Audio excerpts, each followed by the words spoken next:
Ladies and gentlemen, before I will go directly to the presentation, let me express and say thank you to Dr. Marcos Piocci for inviting me to this beautiful country and knowing a little bit more close this beautiful woman, these beautiful people. Thank you, Marcos. I also want to thank you, my dear friend, Dr. Piana, for introducing me to the American Thermology Society and giving me chance to share my experience, former experience in former Soviet Union, and working on the research and development of new ways of thermographical analysis and diagnostics. Now about the presentation. The first part of our presentation would be our experience in thermography in screening of breast cancer. The work was performed in Georgia. This was the former republic of former Soviet Union. Now it's independent country, but at that time we were actually pioneers in Soviet Union in introducing thermography and thermological studies in medical practice. And we decided to go to the industrial city of Rustavi, and we had the chance to perform the breast thermography of 18,235 women. From working on 5 different chemical and engineering plants in this city.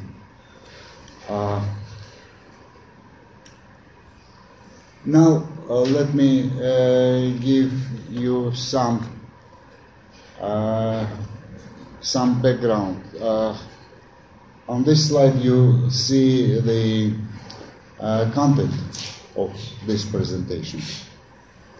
And on this slide, let me stop very briefly on this slide that, as you know probably, and it will not be new information for you, that the breast cancer is one of the most aggressive and one of the most common condition among women in the world. And we consider, and most of medical society consider, that mammography is the gold standard screening tool for early detection of breast cancer. We will argue about this and we will discuss this question, and not only we, but today in the world literature, this question is discussed very intensively, and there already are voices of doubts that mammography should be considered as a gold standard for the breast screening. Especially if we are talking about younger women with the very dense breast tissue, and this condition creates very much difficulties for screening purposes.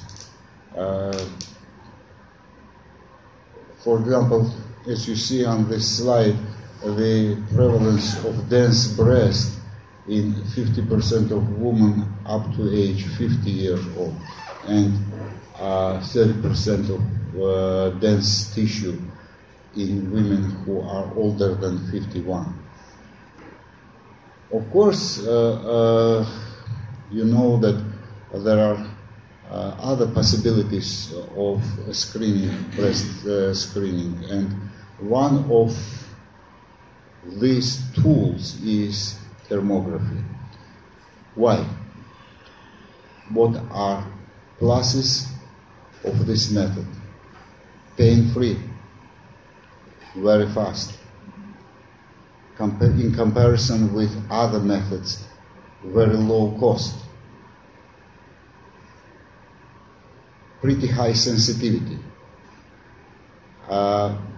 Can be used in women in all ages, even with women with very dense breast tissue.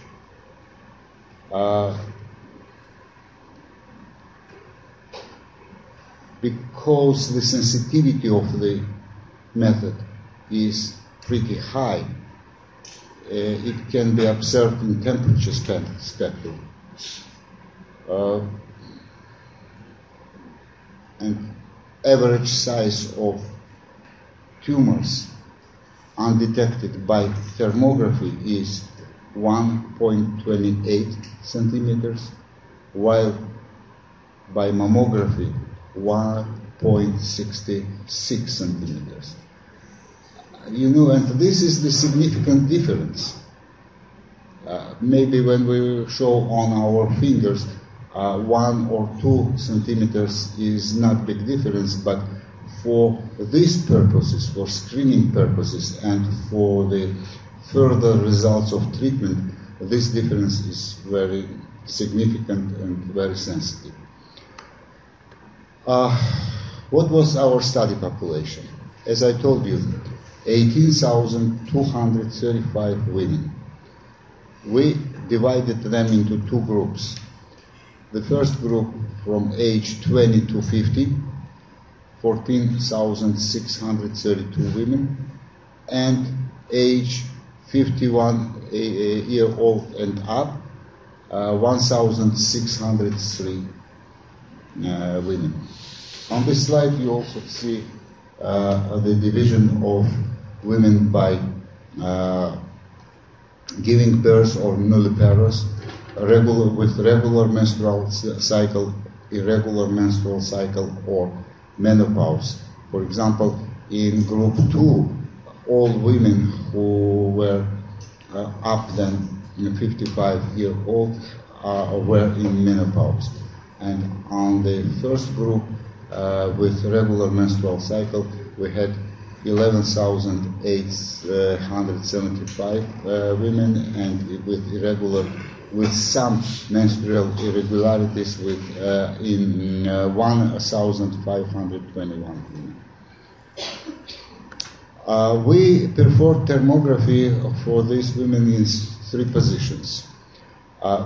It was a long time ago, and we were using the Barnes camera. So we took pictures in 3 positions: front position and 2 right oblique and left oblique. So after receiving all thermograms and classifying them, we put them in 4 categories. Negative, which we considered as normal breast. Benign conditions of breast, mostly this was fibrocystic disease. Sometimes there were also fibroadenomas and other benign conditions. But about 95-96% of benign group were formed by fibrocystic disease. The third category was suspicious for malignancy, and the 4th one was highly suggestive malignancy. That's how we decided at that time to classify all material which we received. On the next slide, we would like to present that why we considered, let's say, on the first group, negative thermograms as normal. We considered several thermographic criteria, like symmetry of thermovisual pictures, symmetric avascularity, for example. And in this category, breasts were avascular, mainly symmetric, and the temperature difference between two symmetrical areas was less than 1 degree Celsius. But also in this category of normal breast, we included thermovascular network, which breasts with vascularity, but this vascularity was symmetric, and the difference in range, temperature range, was about 1 degree Celsius or less. The second very important sign of pathology, thermographic pathology, is hyperthermic, atypical hyperthermic areas, spots. And if we didn't have any hyper or hypothermic atypical local spots, we considered the thermogram as normal. And the difference between symmetrical parts of the breast was less than 1 degree of Celsius. The second one was areolar hyperthermia, and in all cases of this group, we didn't have the sign of areolar hyperthermia. The temperature difference was also less than 1 degree Celsius. The contour of the breast, the fifth sign. The contour of the breast in this normal category of thermograms was regular, without any problems and any obstructions. And we also considered during the analysis the areas of armpits and clavicular areas, which did not present any asymmetries or presence of any hyperthermic hot spots. The second category, benign thermograms. I will not stop in details on this and next categories, because I already presented that the symptoms, thermographic signs, were we considered were the same: symmetry, avascularity, thermographic vascular network, hyper or hypothermia, contour of the breast, and also the regional lymphatic areas as armpits or clavicle. The difference was between negative thermograms and benign thermograms was significant. For example, if the breast was vascular, mainly symmetric or asymmetric, but the difference in temperature range was from 1 to 1.5 degree of Celsius, we classified this thermogram as the benign breast category, as well as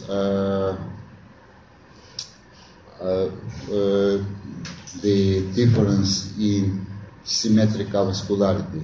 If the breast was avascular and, let's say, symmetric or slightly asymmetric, we had the difference in delta T 0.3 degree of Celsius, and we considered these thermograms as benign. Suspicious malignancy category. Here we had absolutely different picture. For example, the first symptom as the symmetry of thermal images was asymmetric. General hyperthermia or of affected breast was in range of 1.52 degree of Celsius. The thermovascular network was presented, and the difference in temperature was in range 1.5 degree of Celsius. You consider just one of this variable wrong? No, in combination. In combination. In combination. But all of them, all six. All of them in combination. If we had only one variable, we considered these thermographs as inconclusive, and we did not include them into our pool of data. So we always analyzed different aspects on one thermogram, like vascularity, like local hyper or hypothermia, like areolar hyperthermia, like general hyperthermia, as well as the contour of the breast. But when we had only one so-called thermographic abnormality, we were unable to judge about this thermogram, and we took the thermogram from the pool of the data, or we considered this thermogram as a normal. And the fourth category was highly suggestive malignancy, which our conclusion was based on highly asymmetric thermograms, general hyperthermia of affected breast around 1.52 degree of Celsius. Thermovascular network was very asymmetric, and we had also the additional closed vascular patterns there, which is the contour of vascular network, which creates the closed pattern. We had local irregular hyperthermia with at center, and difference between symmetric areas was more than 2 degrees of Celsius. And mainly, we had also deformed breast contour.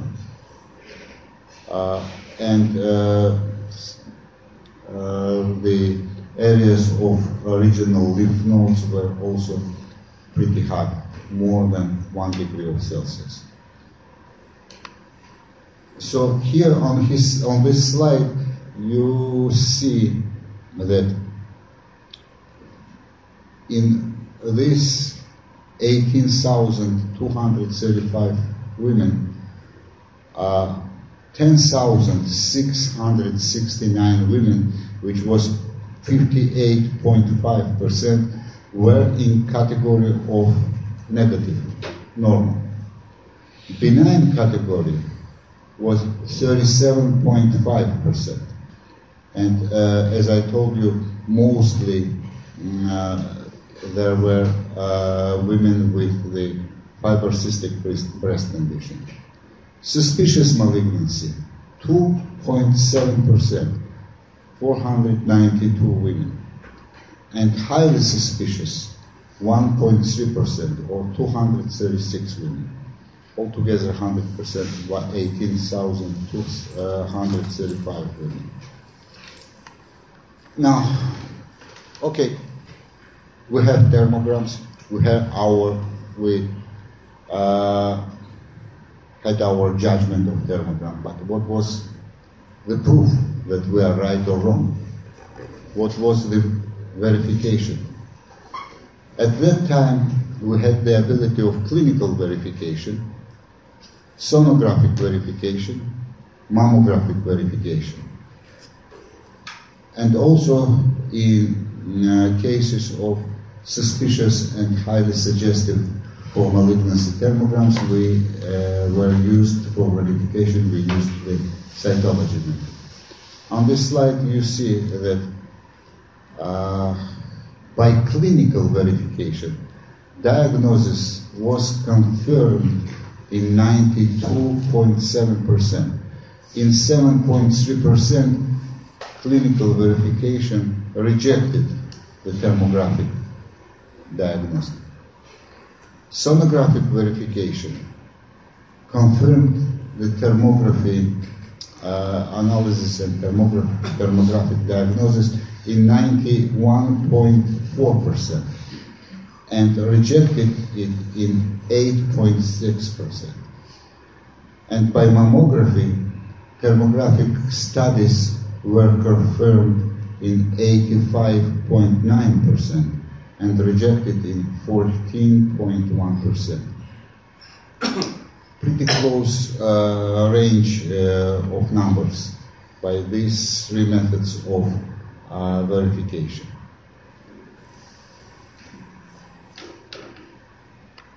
When, as I told you, when we had the group of suspicious malignancy, 492 women, clinical verification confirmed our thermographic diagnosis only in 12.8% and rejected in 87.2%. Sonography confirmed our conclusions, thermographic conclusions, in 72.6% and rejected it 27.4%. Mammography, 82.2% and rejection was in 17.8%. And here in this group, for verification purposes, we'll also use cytology. And cytology confirmed our diagnostic, thermographic diagnosis in 89.9% and rejected it in 10.1%. So we considered that this showed that the sensitivity of the method was pretty high, and we were able actually give the right conclusion about the breast condition in 89.9%, and in 10.1%, we had the hyperdiagnostic. The cytology confirmed cancer, yes? Yes. Confirmed cancer? Yes. Okay. And the mammographic... Mammography verified cancer only in 82.2%. I have a question, actually. It was not suspicious, it was confirmed by cytology that in most of the cases, this is my question. Thermography found suspicious, but cytology said no, it's not suspicious, it's cancer. In 89.9%. Yes, this was positive, in 90% almost. But these were rejected as no. This is no. Okay. No cancer. Yeah. Cancer. We said that, let's say, in 90% it's cancer. Yes, But we said not only in 482 women, 92 women, which is the 100%. We said all of these have cancer, but cytology confirmed the cancer only in 90%, 89.9%, and 10% were rejected. We were wrong. The thermography was wrong. It was hyperdiagnostic. We didn't have cancer. They say that when we have suspicions of cancer in thermography, we say that in 89% it's not suspicion, it's cancer. Yeah. Yeah. At that time, we classified these thermograms as suspicious. Yes, I understand the classification, but the conclusion is that when you have suspicion, you have to be careful. 89% is not suspicious; it's really cancer. Yeah, yeah. And don't forget, suspicious in this category means having all of the criteria, not just one of the criteria. Yeah, absolutely. All of the criteria. That's the difference. Combination when I say in my system, when I say suspicious, maybe it's only one factor or two factors. You need to have all the factors to be included in this statistic. Combination of all factors, all 6 factors. My question to you, Dr. Sepper, is were these people these people here, the same people. Change it, you change it. No, this is right. Okay. Were these 50 the same people in this number? Yes. So in other words, because mammogram was very low, but yet here, so that's a good number. Question is, we don't know the names of these people, do we? To go back and see if many years later they developed cancer. No. There's no way to go back today and look at those numbers. No. That would be interesting. Yeah. And the last slide in this category for the highly suggestive malignancy.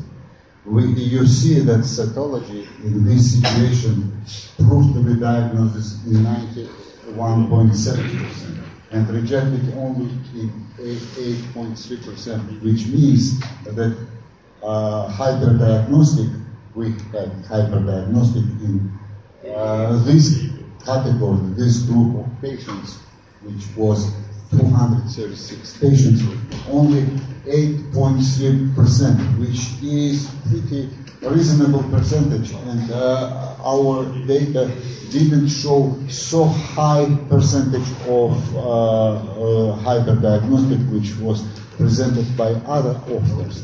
But other authors were based, their experience was based only a relatively small number of observations.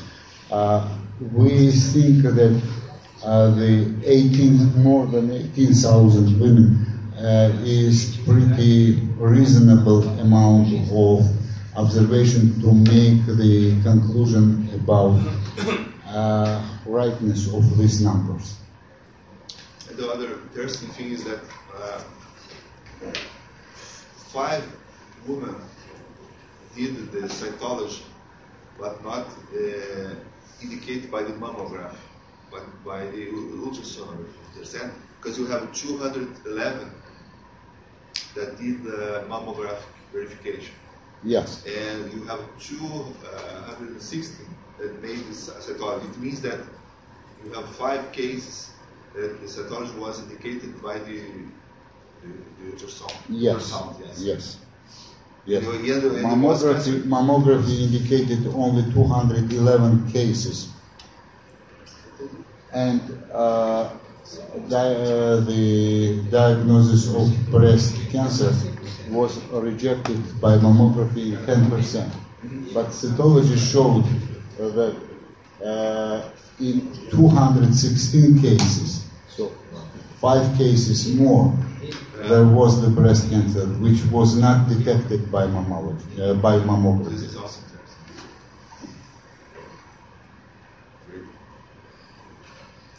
So in general, we had 80, if we consider as cytology as the method of reliable method of verification, then thermography showed the following. In suspicious for malignancy group, we had 85.9% of matched diagnosis and 14.1% of false positive diagnostics. But in the category of thermograms with highly suggestive malignancy, we had 91.7% of matched diagnosis and only 8.3% of false positive diagnosis. We could not judge about false negative. We could judge only about false positive diagnosis. And this is the interesting case. Let me give the microphone to Dr. Piana and he will present this. Okay, he asked me to present this for him, but he probably should do this, but I'll do it for you, Dr. Sepper. Thank you. He went to a museum in Leningrad in Russia, and he was looking at this painting, which is a Rembrandt painting of the sleeping Danaya. Okay, and he's looking at this painting, and he says to his wife, "This woman had breast cancer," as he looks at this point here. And the interesting part of this is the museum keeper the person that works at the museum says, hold on, who are you? And he says, I'm Dr. Sepper, I'm an oncologist, etc. He says, hold on a minute, let me take your name and phone number. Takes his name and phone number. And Dr. Sepper gets a call a couple of weeks later saying, Dr. Sepper, we confirmed, you are correct. This woman in the painting did die of breast cancer. So that was very interesting. And if, now look at the face, maybe look like a white pallid face. Uh-huh. No, now you say that. Yeah. Yes. Now you can imagine if Rembrandt had the possibility to have the infrared camera. You don't need it, it's right there. Maybe it should look like a cat. Like But the figure here he compensated. But he's So these are our data, and I regret that I couldn't present any pictures of thermograms themselves, because when we immigrated from Georgia at that time, I was unable to have all pictures in my possession, and I had only the data as tables, diagrams, graphics, but not thermograms. So probably our presentation would be more full and more complete if I would be able to present thermograms themselves. And but that's the numbers, and that's the data what we have for today. Now